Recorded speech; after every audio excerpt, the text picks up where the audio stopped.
SIR এর কাজে চরম ভোগান্তি বিএলওদের 16 ঘন্টা ধরে অকেজো কমিশনের অ্যাপ। ডেটা এন্ট্রির কাজে চরম হয়রানির অভিযোগ। কলকাতা নিউ টাউনে ডেটা এন্ট্রিতে হয়রানি, কমিশনে জানিয়েও সুরাহা হয়নি। অভিযোগ বিএলওদের একাংশের। সোমরাজ বন্দ্যোপাধ্যায় রয়েছেন সঙ্গে। সোমরাজ, দেখো, বুথ লেভেল অফিসারদের একাংশের অভিযোগ, বিশেষ করে কলকাতা নিউ টাউন এই অঞ্চলগুলিতে বুথ লেভেল অফিসারদের জন্য যে বিএলও যে অ্যাপ, সেই অ্যাপ ঠিকভাবে কাজ করছেন না।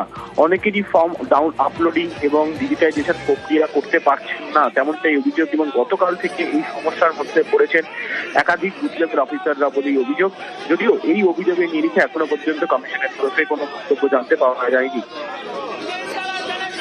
জেলায় এই সমস্যার সম্মুখীন হয়েছিল এবং তারপর জাতীয় নির্বাচন কমিশনের তরফে জানানো হয়েছিল কোথাও কোথাও ইন্টারনেট সমস্যার জন্য এই সমস্যা হয়ে থাকতে পারে। বিশেষ করে গতকাল পূর্ব বর্ধমান, পূর্ব মেদিনীপুর সহ কয়েকটি জেলায় সমস্যা হয়েছিল এবং তারপর গতকালের পর থেকে দেখা যাচ্ছে যে কলকাতা সংলগ্ন কয়েকটি এলাকাতেও একই সমস্যার সম্মুখীন হচ্ছেন বুথ লেভেল অফিসাররা। গোটা বিষয়টি রাজ্যের মুখ্য নির্বাচনী আধিকারিকের দপ্তরে জানানো হয়েছে বলে বুথ লেভেল অফিসারদের একাংশের তরফে দাবি করা হয়েছে। বেশ।